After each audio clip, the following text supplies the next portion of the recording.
Hi. ஒரு சஸ்டெய்னபிளான ideal wait maintain பண்ணணும். ஹெல்த்தியா இருக்கணுங்கிறது நம்ம எல்லாத்தோட ஆசையும் தான். ஆனா, அத இன்டியூஸ் பண்ற ஃபேக்டர்ஸ் என்னென்னங்கிறது தெரிஞ்சதுன்னா, நம்மளோட ஃபோக்கஸ் அங்க கொண்டு போலாம்.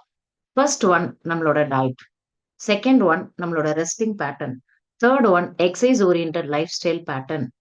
4வது நம்மளோட ஹைட்ரேஷன் பேட்டர்ன். 5வது நம்மளோட மைண்ட் மேனேஜ்மென்ட்.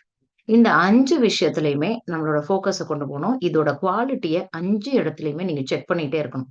இப்ப டயட்ன்னு எடுத்துட்டீங்கன்னா, குவான்டிட்டிய விட குவாலிட்டி ஆஃப் த ஃபுட் ரொம்ப ரொம்ப இம்பார்ட்டன்ட். கன்சிஸ்டன்ட்டா எக்சர்சைஸ் பேட்டர்ன்ல இருக்கீங்களா? அது மட்டும் இல்லாம உங்களுடைய குவா ஆப்டிமமான தண்ணி குடிக்கிறீங்களா? குவாலிட்டி ஆஃப் ஸ்லீப் எப்படி இருக்கு? Mind management. ஏன்னா ஸ்ட்ரெஸ் லெவல் ஜாஸ்தியா இருப்போ கார்ட்டிசோல் ஹார்மோன் நெறைய உங்களுக்கு செக்ரீட் ஆகுறனால, அது கூட உங்களோட வெயிட்ட அஃபெக்ட் பண்ணும். ஸோ இந்த 5 இடத்துலயுமே நீங்க உங்களோட கவனத்த கொண்டு போனா மட்டும் தான் ஹெல்த்தியா இருக்க முடியும். Let's no the fact. Let's enjoy a healthy life.